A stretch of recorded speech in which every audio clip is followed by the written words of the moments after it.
Welcome to East Alabama Today, featuring topics, events, and interesting people from all over East Alabama. Hosted by Carl Brady.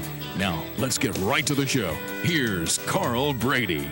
Hello, everyone. Welcome into East Alabama Today. I'm Carl Brady. Thanks for joining us on the program today. As always, we'll start things off with a little contact information. If you would like to get in touch with the program, we would love to hear from you. So the best way to do that is for you to send me an email. cbrady@tv24.tv is the email address. And we want to know about the things that are going on around the community, fairs, festivals, special events, things that are related to your nonprofit group or organization or your civic club or your church, anything special going on in the community, let us know about it. And you might find yourself as a guest here on our program talking about that special event or organization. So again, send me the information to the email address, cbrady@tv24.tv. And we also want to know about the interesting people who live in your community. Maybe you know someone who's a writer, an artist, or a musician. Maybe they have an odd or an interesting hobby and you think they'd be a great guest for the program. That's exactly who we're looking for. So send me those emails as well, cbrady@tv24.tv. And don't forget, if you happen to miss an episode of East Alabama Today, or if you only see part of one, or you'd like to go back and review some information, simply go to our website, tv24.tv. Brand new section on there called On Demand, TV24 On Demand. All of our local shows and programs, you can catch them. If you miss them on TV, you can catch them online. So go to the On Demand tab, click on East Alabama Today, and there's a whole series of East Alabama Today shows for you to go and watch at your convenience right there on your computer. Also, if you happen to have Roku Internet TV, we have our own East Alabama Today channel on Roku TV. It is a private channel at this point, but you can go to your Roku account and add a private channel by typing in the code EAT24, EAT24, and you can watch East Alabama Today on Roku as well. So lots of opportunities for you to see the program, and we've got a good one coming up for you today, so stay with us.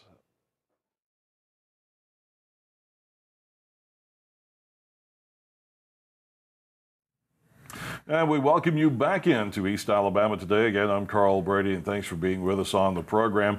We're going to be talking about an organization in Etowah County that you've probably heard of, but you may not know a whole lot about. And I'm glad to have them on the program with us today, and that is the Etowah County Council on Aging. And we have Jennifer Grace with us. Jennifer, welcome morning, to the Carl. program. Thank you. And John Costa as well. John, welcome to the show. Thank you. Glad to have you here with us. You may recognize John from his previous career with the Department of Human Resources in Etowah County, and Jennifer with Boys and Girls Club for a long time. So we've had them on various news stories on TV24 over the years in previous capacities, but now working with the Council on Aging. And Jennifer, I'll let you just start us off with just a basic overview of the Council on Aging. What is your mission, your job? What do you guys do? Well, we've been an organization for 27 years, so we've been in Etowah County that many years, and we provide programs and services for senior citizens. We like to keep them happy and active and healthy, and we like to provide them with health information and have fun with them, and just keep them on the right path as they become older. And it's kind of been an organization that has operated in the background for some of those 27 years. You've not always been out in the forefront of people's attention, but we need to change that. We need to let people know, especially as the population ages, the baby boomers are all getting up in their 60s and 70s, and so there's more of a need for support services for the older population. Exactly, and that has been our mission for the last year, is to get out in the community and share what we do for our seniors, so that they're aware of that we're there for them.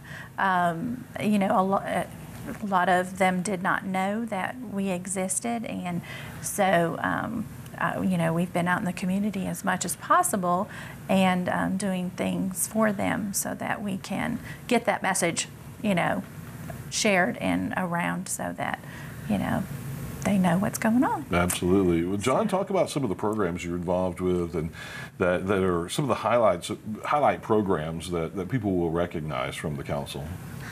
Our biggest mission is to prevent elder abuse in all of its forms. And one of the things that we've had going for several years now is the Helping Elders Live Protected Coalition. And that coalition is made up of local professionals who have worked together to develop a strategy and also plan activities so that we can get the message about how seniors can protect themselves from abuse, neglect, and financial exploitation.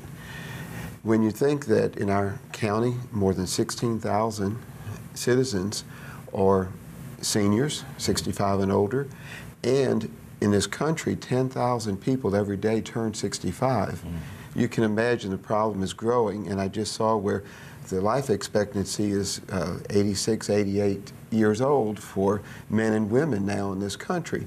So we've got issues for our elderly that may not have been significant in the past, but is certainly increasing, and a concern because so many scams, so many incidents of abuse and neglect are occurring among our elderly that there's an awareness we'd want to create.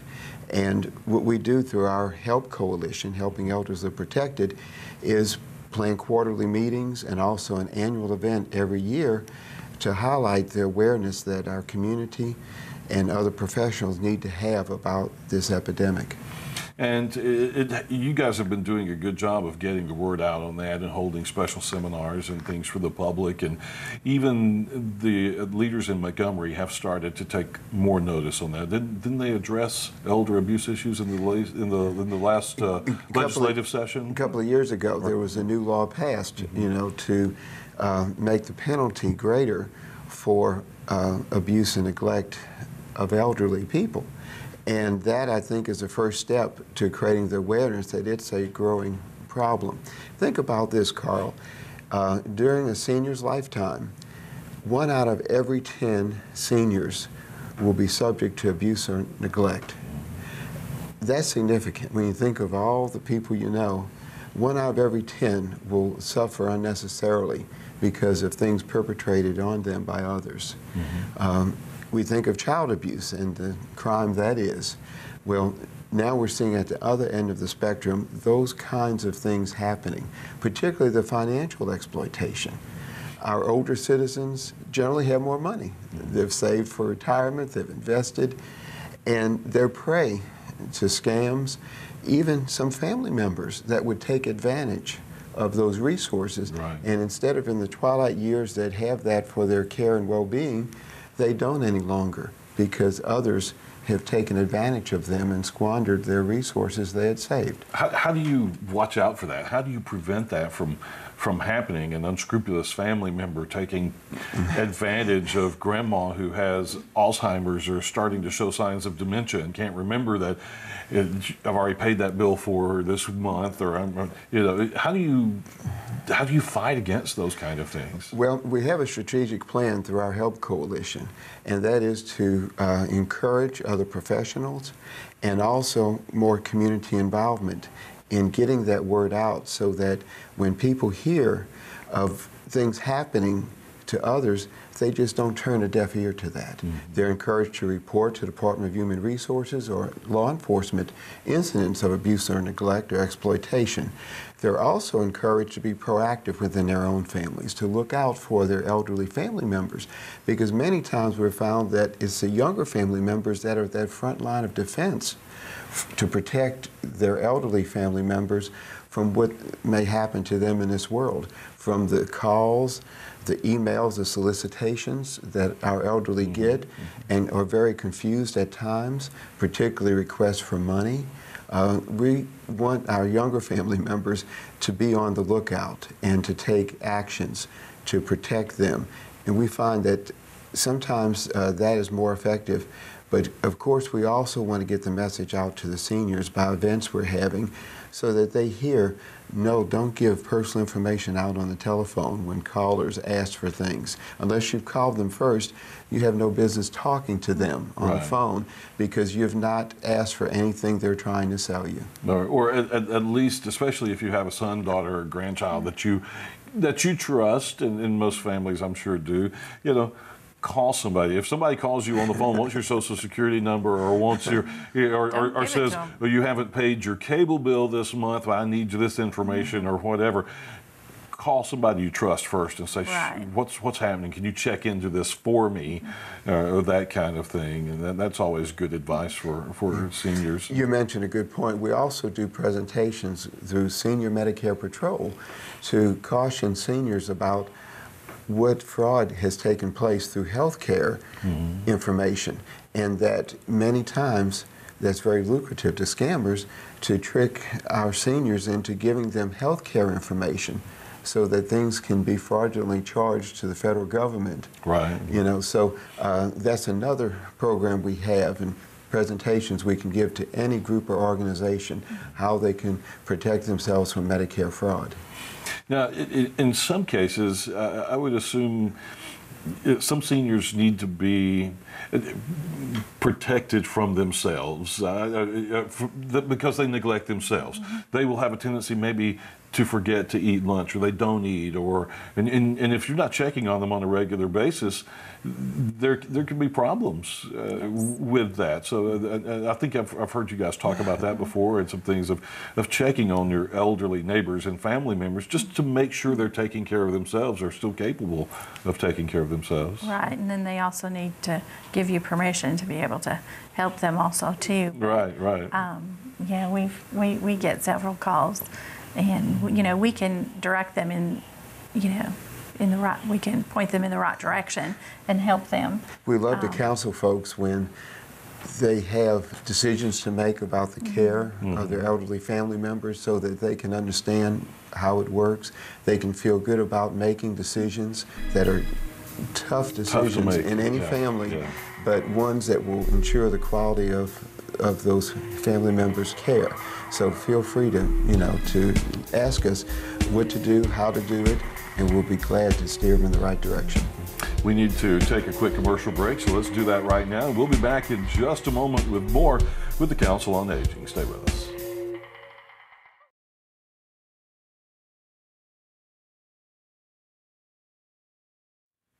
Now we welcome you back into East Alabama today. We're talking with representatives of the Council on Aging from Etowah County. Jennifer Grace and John Costa are with us. Jennifer, you recently told me you guys have like a slogan for your organization and for seniors.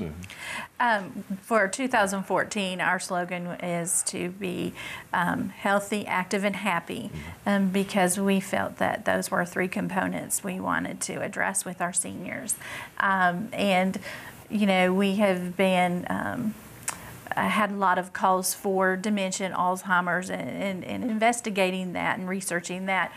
Being happy and keeping our seniors happy is a prevention tool for that. So we visit several senior housing developments, and we do programs every month. So we try to bring them some health information, some tool that they can use about their health, and we'll provide a nutritional snack. And then we like to do something fun, a healthy game or a social game, you know, bingo, or we've been playing The Price is Right and a penny auction, but it also helps their mind. We do special games with them too to enhance their memory, and so we like to have a lot of fun, and we're giving them a message at the same time. So they're learning, and they're being active, and then they're happy when they're through. So we enjoy sharing our programs. That's our Be Active program, and that's important because, as John mentioned earlier, lifespan and lifestyle differences. You know, 40, 50, 60 years ago, you retired in your 60s and you were only expected to live another 4 or 5 years, and that was it. Well, now you retire and you still live another lifetime because health issues and health has improved so much. So you can retire and still live another 20 years of a productive life. So volunteering, staying active is an important part of remaining healthy and remaining part of the community instead of just, as so many people say, sit on a rocking chair and just waste away. Right, and we don't recommend that at all. If you feel like you're getting in that point in your life, just call us.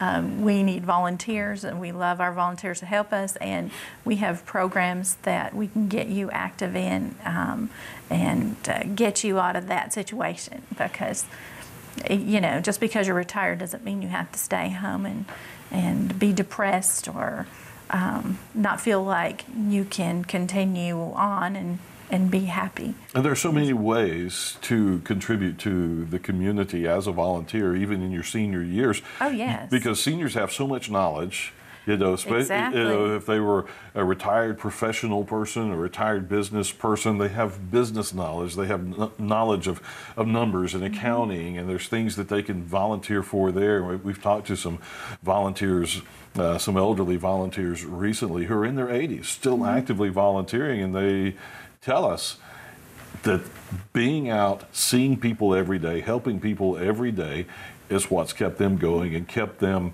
feeling and acting young. Even though they may be 85 years old, they're still active and out doing things. Some of them can run circles around me. I'm telling you. Yeah. We've been doing the donation center for the tornado victims at Smith Institute at Cross Point Church. And we have some senior volunteers, and John there can run circles around us sometimes, and we are so honored to have them. But they sometimes seem younger than us. Absolutely. So we love having them be a part of our organization, and once you get a volunteer, not only do they volunteer, but they feel like they have a place to belong to. And another family. And if anytime they have anything, question or go around, they can come to us. They know that we're always there. And your office is located in the Senior Activity Building in downtown Gadsden, so it's easy access for seniors who are already taking advantage of some of those services or playing cards or bingo or whatever they play there. There's all mahjong. Every time you go in there, there's always a group of seniors in every room playing some kind of game or doing something. And so it's easy access to your programs right there in the senior building. Right. And, we try to go out in different areas too, so that, if you can't come downtown, if there's an activity or event closer, you're more than welcome to attend that. Or if you have an organization that may need our services to come to your area, as long as it's in Etowah County, we're more than welcome to come, out. We'll go anywhere in Etowah County you want us to come. Anywhere you're needed. John, you mentioned earlier family members who have to start making tough decisions on behalf of their elderly family members sometimes. And one of those, the hot button issue, one of the most talked about decisions is, when is it time to give up the car keys? And that's a tough decision, and usually a struggle within every family who has an elderly family member. But you work through AARP for a driving course for seniors. Talk about that and how that can contribute to these decisions and keeping elderly drivers safe. Okay. The big issue in regard to driving is independence. That is the symbol, one's automobile. And what we try and accomplish through our smart driving class is to help folks know how to drive more safely, how to adjust for the changes due to age that their bodies and minds are going through, so that they can choose those different routes. They can make different transportation decisions, maybe ride with someone when it's going out of town or driving on interstate. But through the class, they learn a lot about how they can continue driving and maintain their independence, even though they may need to scale back some of those trips they take. And in the end, they are preparing themselves, though, for that day when they may need to retire from driving, so that rather than being a family conflict, they would understand when it's time. I know when I retired from the state after working in the Department of Human Resources, you know, I realized, you know, when it was time to retire, when I wanted to move on and do other things. So I'm not sure, you know, in driving, if we have... You can go ahead and swat around. There's a fly. You know, uninvited guest to our picnic. But, you know, it's just that kind of preparation. If we can work with seniors for years before that point, then it'll be a transition from them that they'd accept. And like Jennifer is saying, keeping folks healthy and happy, you know, we'd love to see that. If they can't drive places, they can still remain active, though, with other resources to help them in that regard. So we'd love to have folks, you know, take the class so that they can stay driving longer and more safely, but then to prepare for that day when they should retire from driving. Now, when that day comes, what are some of the public transportation options locally for seniors? You know, you got the trolley service in Gadsden, and then there's what used to be called Dial-A-Ride, that kind of thing. DART, you know, within the city of Gadsden, and rural transportation for people living in the county, and that provides tremendous resources, you know, for folks that might not have a way to get to where they need to go to run errands, doctor's appointments, etc. So we're just, you know, glad to have that kind of public transportation available in our community. But we're glad to have folks, you know, continue driving as long as they can do so safely and to take the class, and they can learn so much. For instance, let me give you a simple example of how all this ties together. You know, most people when they're driving, you know, glance around to see what's happening around them when making turns, when pulling out in traffic. Well, as you age, your peripheral vision decreases. So instead of just glancing, seniors should turn their heads to look for traffic so that they can make sure they're seeing, because the most common accident occurs because seniors will report, well, I didn't see that car. Yeah. And that's because they glanced and didn't turn their heads to look. That one tip can be a lifesaver, and many other things like that we share in the class to keep our seniors safe, healthy, and hopefully happy. Absolutely. Well, we need to take another commercial break, so we'll do that and come back with a quick wrap-up in just a moment. So stay with us here on East Alabama Today.